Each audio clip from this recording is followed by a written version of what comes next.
This is Fred Beck from Fred Beck Fighting, proudly sponsored by Empire Fight Stores. I'm very lucky joined by over Zoom Liam Chivers. Liam is I think our second interview. The first time I interviewed you was all the way back in March. That's quite, even though Oh it's right, not yeah, long ago, it seems yeah. It quite a was. long time ago, doesn't it? I remember it was. Yeah, you grabbed me walking through the.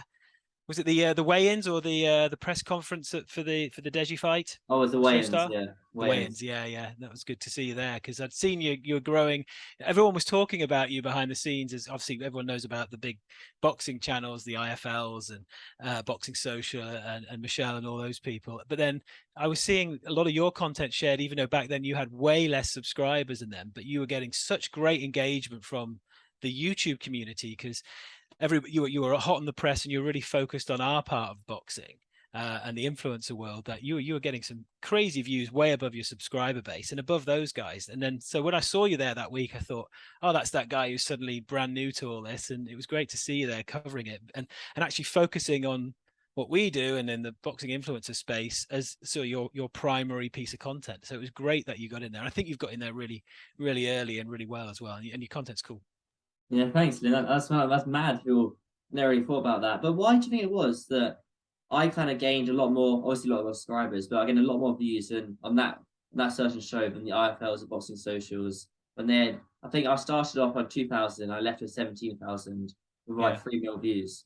And why was it that I got so many more views from the IFLs and the Boxing Socials? Well, I guess your channel isn't so full of every boxing piece of news, every single event, every single fight going on. You focused on the Deji event, the Showstar stuff at the time, and it was just the timing of that content was being put in front of everybody. IFL were doing it too, but they were only lightly touching it, and you were getting the big interviews, you were getting the Deji interviews, the Tempers, the Kennys, and people like that. Whereas Coogan was touching on the event here and there, but he also was at this event and this mainstream event. So I think you stole a bit of a march on the mainstream YouTube channels that week, and I think that that you talked to a whole bunch of the big guys as well, and you're at the event backstage, and you really supported it well. And I think obviously as you're seeing again now with the hype over JJ's event and Gib Mcbroom and Jake Paul's off and on sagas, there's such it's building again now for the summer of YouTube boxing again,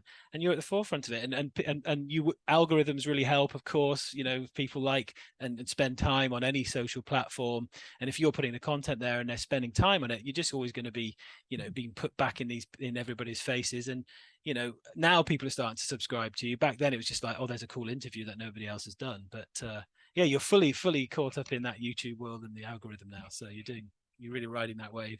No, there's kind of you say, Liam, but I was thinking about it today. I called Keemstar up and I was asking about this. And I was saying, I've got to be careful. I'm not putting all my eggs in one basket. Because the problem I've got now is if I upload an interview of a world champion boxer, let's just say I interviewed Bam Bam Rodriguez, he's a world champion who I don't Yeah. know how many, he probably do about 5,000 views on IFL, let's say. He probably wouldn't break 300 views on my channel Right. just because it's all kind of YouTuber boxing fans. Yeah. How long do you think it was influencer boxing will last for, or crossover boxing, as Mam's Taylor now calls it? I think this is the sort of a second generation of it. I think when we started it, and then I took it to the mainstream and opened that door with the zone with KSI before COVID and etc. And obviously during that period, that Jake and Logan have taken it on while Jay just gone off and done his music. I think it's all come fully back round now, full circle to this pool of fighters and spin-off events that are we've been helping support and happy to advise and make sure it all helps grow this snowball effect for this industry. I think we're ready to go in round two here in terms of the next generation. Who knows? But I do feel it feels almost like the beginning again here to me.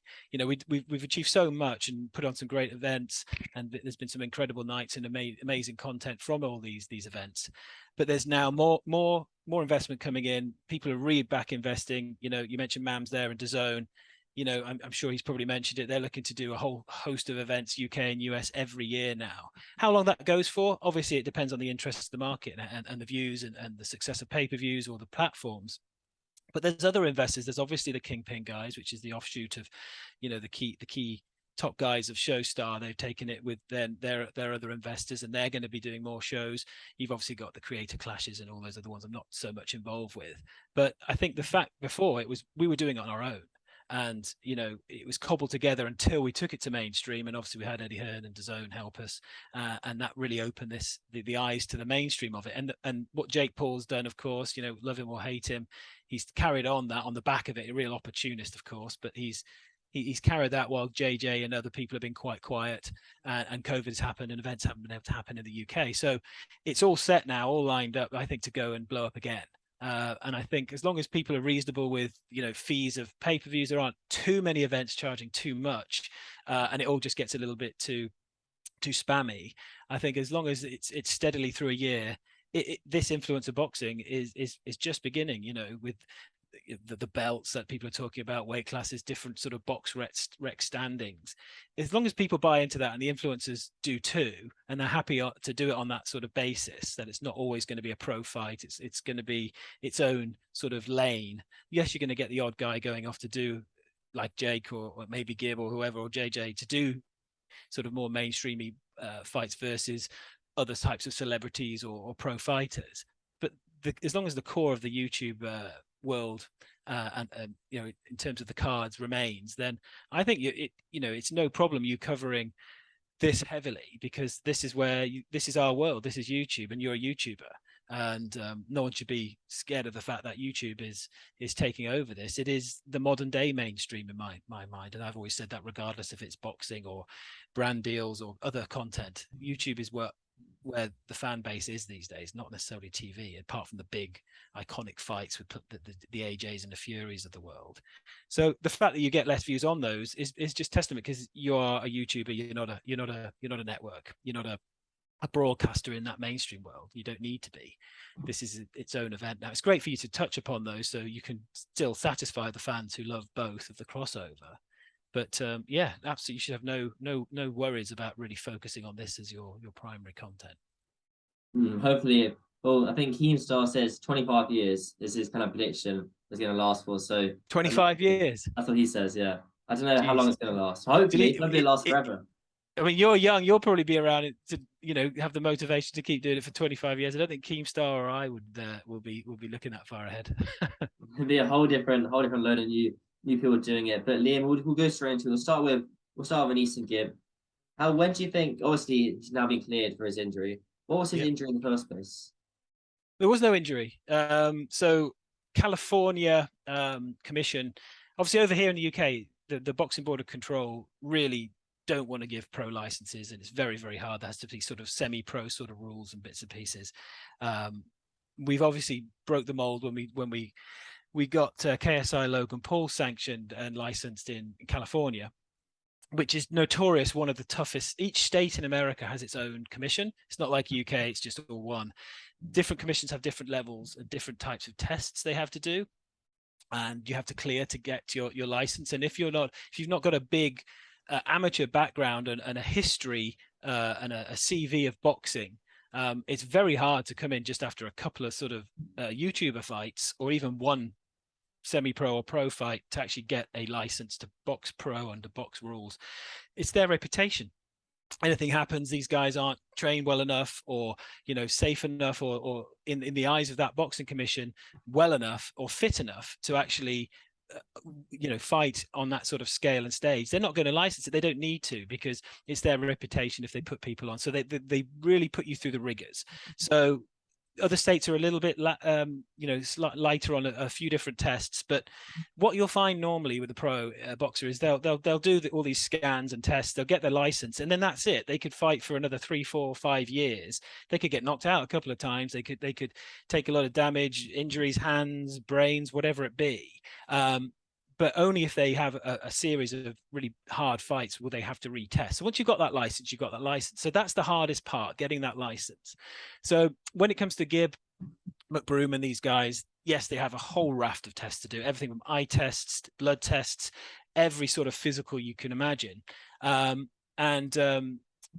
of the tests, oh gosh, it seems so long ago now, was an MRI scan, where they scan every single part of your body. They do a specialized one on your brain and your head and your nose and your body, and you're looking for fractures or anything at all. And on one of the scans, it wasn't detailed enough. There was a small gray area on the scan, which could have been anything. It could have literally been an issue with the scanner, something on a lens, but it was just needed to be looked at a little bit closer, because they didn't know what it was. It could have been bleeding. It could have been, that's where all those rumors came from. It could have been. It turns out it wasn't, which I'll tell you in a minute. But so the scan was like, well, we need to just look at that again. Is that a bruise? What is that? So we're like, well, let's just do it again next week. It may not be there. But the exact same thing was there. It was actually a bit smaller. It was tiny anyway. But this level of MRI scan, which was used, these scans went to the LA Commission, to then their doctors look at it, and they're like, well, we don't think it's anything. We see this all the time. In fact, we see it way worse, and we're fine. But it's inconclusive, so we can't actually give you a license until we have a much more detailed version of this MRI scan, of which there aren't that many around. And we're like, oh crikey! So because it takes so long with the logistics and the admin of assembling a commission committee and their head commissioner in a room to look at these things, they do it for all fighters. There's a long waiting list, and so once they say, well, we can't give you a license until we've got a little bit. Yes, you've cleared all these tests, everything's fine, but you need to tell us a little bit more about what a little bit more about this particular one scan out of about 50, which were all perfectly fine. And so it's like, well, until we could provide more information or a new scan or a better scan, they just couldn't give the license because they just didn't have all the information they needed. And because of how slow that process was, it was putting on more pressure on the fight date and the fight week. So what we decided to do is, Gib was due to fly out after the second scans. He was due to fly out literally 2 days later to LA for his final for fight week, etc. Anyway, so we said, well, just go out there, and we arranged with the promotion, Bash, who are running the Social Gloves event this time, Bash Boxing. He found the highest level of neurologist doctor, and there's this particular imaging machine which lives in South California, where they actually put dye into your head, into your brain, which just highlights anything a little bit better. And so Gib went over there on a Friday. He had it literally that day he arrived. They managed to fit him in that very day, and they got the results. No one knows this yet. He was meant to have the scan on the Monday after the weekend, but he actually got seen on the Friday, and we had the results same day, completely fine, completely clear. That little thing they saw wasn't there anymore. There was no bleeding, there was no bruising, there was no brain injury. He wasn't injured at all, and it was completely, there on the report, which you've probably seen a couple of little screenshots from in the last hour or two before recording this, where Gibbs posted those and shown, well, yes, he's perfectly fine, perfectly clear, there's no issues, and he's been approved to fight. So that was 2 weeks ago. So everyone's getting all excited. Okay, can we possibly still make the fight date the week later? Well, the issue then is you've then got to go back to the commission, who've already said, no, you're back to the back of the waiting queue now. Can we turn around normally a 10-day lead time to get a license approved with this new and confirmed information? They weren't there just on hold for us. It's like the process has to start again. So you have to resubmit it. And it just never happened. They just never got to it in time. So all that time, and Gib was getting really frustrated with Mcbroom in particular, who was spouting off saying, oh, Gib might have this injury and I'm not going to fight him. And come on, Gib, tell everyone what the injury is. And he knew full well 2 weeks ago. Well, it was on the Monday we told them, just to give Gib the weekend off and to recover over there.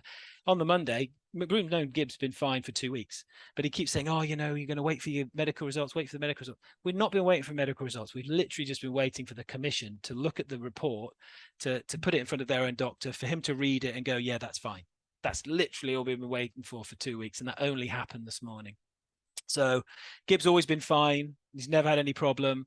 He just needed a double check on things. And because of the time and the logistics it took the commission not to have a go at the commission, it would have been lovely if they'd have looked at it the next day and we could have maybe still got the fight date. But there was too many bills being paid on deposits and production and flights of all the teams coming in, that the promotion said, he isn't going to get his license in time. We're not going to get it done. So they had to postpone the event. And so we've all just been on hold waiting, looking for, Gib went over to LA thinking, right, this might take 3, 4, 5 days. we're not going to fight the weekend, but at least while I'm out there, we can get the venue sorted. We can do a bit of promo, get Gibb and Mcbroom together, a bit of a face off, and actually record some stuff. But the whole 10 days, Gibbs there, just twiddling his thumbs, wanting to tell everybody he's fine and healthy and we're just waiting for commission. But out of respect for the promotion and the commission, Gibb was really respectful and said nothing, because he didn't want to go out there and start blaming the commission and annoying them, saying, oh, hurry up and all this, because that's not going to go down well. They're just going to get annoyed with you and think that we're not going to be involved with any of this social media stuff. It's too much of a hassle. So he kept very quiet while Austin kept, dropping these bombs on Gibb and throwing him under the bus, purely to cover his own back and Social Glove's back, that it wasn't their fault that this was being postponed. They weren't screwing up again, and so. But he really threw Gibb under the bus, saying about all these different injury, this, and it could be serious and everything. And meanwhile, Gibbs just going, this guy has gone too far. Firstly, you shouldn't be disclosing somebody else's personal medical records.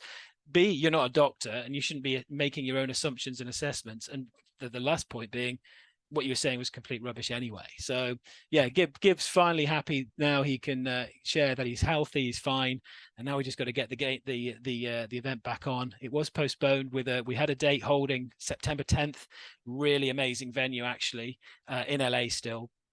But we've obviously had to wait an extra week longer than we thought, and so the promotion right now, checking the availability of that, reconvening with production, and seeing what needs to be done to still hit that date, seeing as we've lost a couple of weeks. So you think September 10th is the date it'll happen? How likely are you that? So what you think? A week ago, yeah, absolutely. I'd have said, really? we thought it would take 7 to 10 days. It's taken 2 weeks, so it's taken about a week longer than we thought. And so they have to go through that process again, checking the availability, checking with obviously they're going to get, they have lost some money. They've got to check in with the investors again, and check availability. We've got to make sure all the fighters who are all been the undercard have all been put on hold and told, oh, it should be September 10th. We should be hearing soon. But there's been no doubt, I haven't had to deal with the undercard luckily on this one. No doubt there'll be a few fighters who've been a bit miffed by this, and their own personal diaries have been hit, and their calendars and their own training camps. So how easy it is to pull that exact same card together again now for September 10th, we'll know in the next few days whether the event will be identical. But the long and short is, contractually they're obliged to have postponed it and put the event back on. That's the whole point with the being a main event. If it was just an undercard fight, then it would have been cancelled. That fight wouldn't have happened. It would have carried on the same day. But we made sure that in the contract, if a main event, if anyone gets injured, whether it's a broken wrist or nose or anything worse, you have 90 days to be fit again, and the promotion to put that event back on. So contractually they have to do it. And September 10th is the plan. It's not been ideal for Gibb at all, obviously wasting all that time over there, the cost of his team, they've gone off and gone back to their own day jobs and trainers and PTs, and Abdul, Gibbs head coach, he works with the UFC in Oman, and he's taken a lot of time off to work with Gibb. He's had to fly back there for a bit. They'll have to reconvene and get the camp back together now. So yeah, a lot of work to do, but we're all focused on September 10th. Blimey, that's quite a story what you got there, Liam. Blimey, it must be quite hard to stay quiet in that time. But I got a question about the promotion. So for Gibbs fight against Austin Mcbroom, hopefully September 10th. Last time he got robbed, and he wasn't fighting the head guy of the promotion. Now he's fighting the head guy of the promotion. All the money's pumped into him. If they does go to a decision, what chances does Gibb get of winning a decision? No, look, he didn't. He got robbed by accident before. Let's put it in perspective. It was the commission of that event, not a pro commission, just the I can't remember, ISKA, wasn't it? The Karate Association. They, as you probably saw at the time, I was chasing for that result because we knew it was read out wrong, because the scores were read out as, I think I recall, was 50-46, 49-46, 49-46, which is, it's either 2-1 or a unanimous 3 decision. It's not a draw. It's not a unanimous. It's not a majority draw, because there wasn't even one draw. So we knew it was wrong. And anyway, the guy just read the 49s as 46 and read it out wrong, or wrote it down, which then Fousy ran out wrong. So it was just a case of rectifying that. He was robbed of his moment with the hand raising and the exhilaration of winning the fight, but he did win the fight, and it wasn't the Mcbrooms, and it wasn't Social Glove's fault for that, other than just being a bit disorganized in the background. So in terms of a decision this time, well, we've seen it before. You know, when KSI fought Logan Paul, you can say what you want about the 2-point thing. It wasn't a 2-point, by the way, because all he did is gave Logan the knockdown and took it away from him. So that's a myth, the 2-point thing. It wasn't a 2-point deduction, by the way. It just leveled the round out. But if you look at those cards, one of the cards gave the decision, and it was the home California judge actually gave the decision to Logan. Even though if you go back and you see all the playback and all the pros, it was clearly a KSI win, aside from that knockdown, which was debatable. But so you always think, well, you do find this even in the UK, don't you? You know, there's always often decisions where the home fighter seems to get the decision over the away fighter, and you always wonder, is it the promotion, is it the promoter, and what's the rationale behind it? But this is the state of California Boxing Commission. It is legit, and it's not social gloves, filling in forms or paying off this commission. They are far too reputable to do it. Whether within that there are, patriotic American judges, you can't say. But as long as there's not 3 patriotic LA centric fans of Austin Mcbroom who just happen to be professional judges, you've got to hope that it's just going to be judged like any other pro fight in that town. So yeah, just because the Mcbrooms are, if it looks dodgy and it's a bit and it doesn't get a great decision, everyone's going to be looking at the Mcbrooms, and they'll never get away with it or live it down. So they're not going to try anything on. Absolutely not. But when you're the away fighter, you still got to you just got to be careful of where you're fighting rather than the promotion you're fighting on. It's not them. They wouldn't dare do that because the world's looking at them. Okay, that's nice. Thanks for clearing that up. And just one more thing. We know head guards, but how many ounces of the gloves will be? 10. And what are the rounds? How many? 3 minutes, 2 minutes, and how many rounds will there be? 6-3's 10 ounce. Oh wow, okay. So that's perfect then. Yeah, it's what Gibb and Mcbroom have been wanting for a while.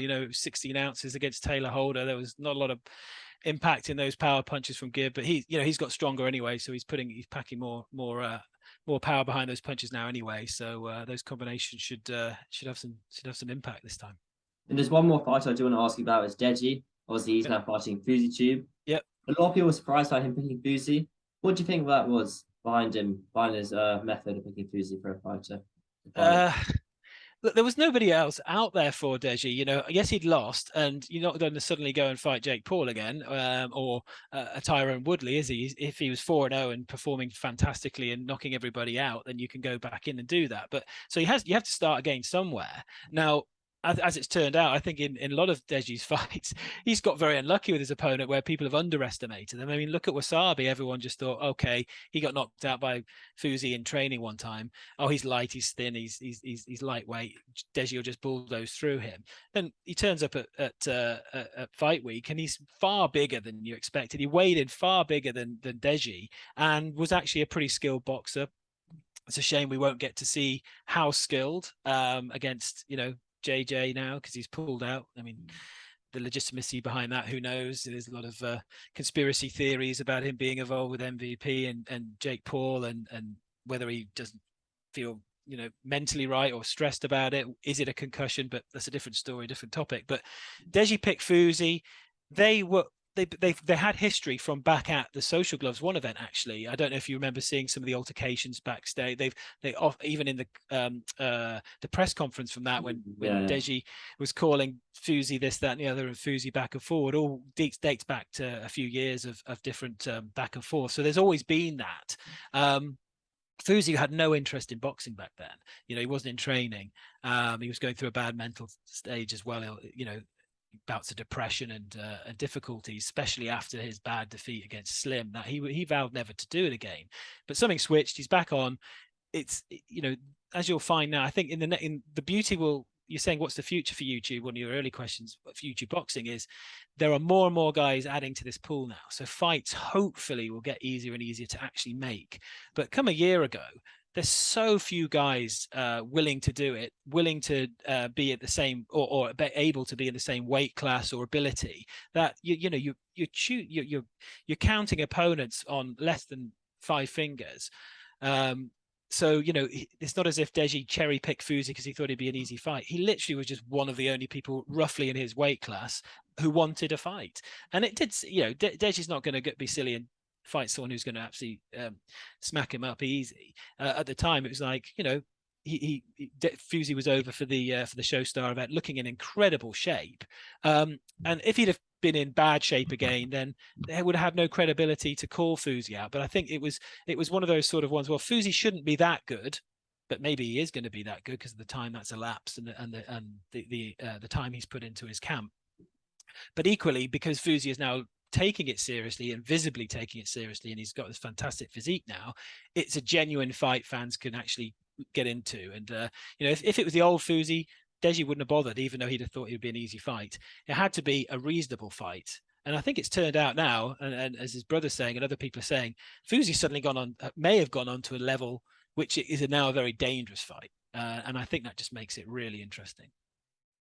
Obviously, Denny's been quite unlucky. Obviously, his camp. I said the word obviously too much, didn't I? I need to cut that out. So his camp with Daly last time, it was only about a 3-week camp, and then 1 week so that wasn't it when they had COVID. Yeah. And he had switched to a different training team. So now he's going to have a full camp with Daly Perales, yep. which obviously should be going quite well. How much of an impact have now helped with Deji? I mean, the continuity is really important. Deji's moved down into London now as well, just in that area.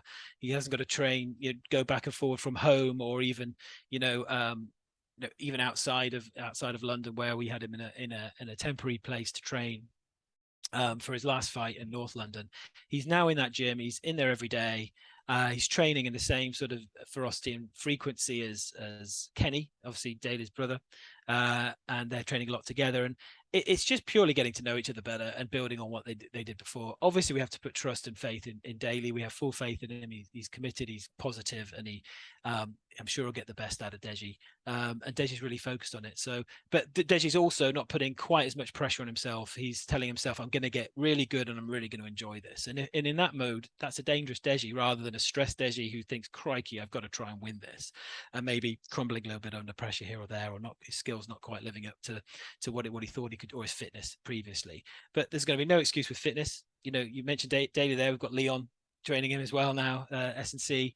And we all know about Leon and what he's done with Vidal, of course, and JJ himself. So now he's helping out with the S&C with Deji. So the longer rounds, which is going to be in this one, 3 minutes, not 2 minutes, that's hopefully going to be covered. And then, let's make sure that I'm sure Daly will be getting out the best of his skills, and you just have to trust the team. And if the teams are happy, and even Leon, he's saying he was surprised when he first started doing the S&C with Deji, he was very surprised at the level Deji was actually at already, which is a good sign because Leon doesn't mince his words. he tells you how it is. So the fact he was quite impressed from day one with Deji, that's a really good sign, because that's always been the thing, isn't it? Is Deji training as hard as he can do? Is his mind on the game? It seems like it is. Perfect. That's what we want to hear. Obviously, met Deji a few times. He's one of those guys you kind of meet and you realize, oh, actually, he's a really, really nice guy. But yeah, and that's all I've got to cover, Liam. Thanks for picking that up. Probably put this into in the next few days. But anything else come out for yourself though in the next few months? No, it's all exciting. It's great news. It's strange at how the two fights have now changed over in order. It was all go with Gibb, and then suddenly it's now Misfits and Deji, and then Gibbs now moved the other side of that. But it's all getting quite cluttered now, and so it's going to be an exciting few events coming up. And can't wait to see what happens this summer, and then going on from there, see where these guys move on to, and who's next. And you'll be there every single day in fight week, from the public workout, press conference, and you'll be there every day. I'm missing the first day actually. I'm flying on holiday, and I'm flying back in for the press conferences on the Misfits fight week. Yeah. And the press conference will be a Thursday. Yeah. Thursday, okay. I'm sure it'll be. Mams will announce it all. But yeah, it'll be usual fight week. Workouts, press conference weigh-in. But there is something on the Tuesday you'll hear about soon too. Perfect. That sounds pretty nice. Well, and that's on the Tuesday. It'll be on fight week. Yeah, Tuesday of fight week. Fight week will start on the Tuesday. Yeah, there's an extra event which I'm not allowed to say about yet. Okay, I see more to cover. Liam, thanks so much for your time, mate. I'm sure we'll catch up soon. Brilliant. Cheers, Fred. Take care, mate.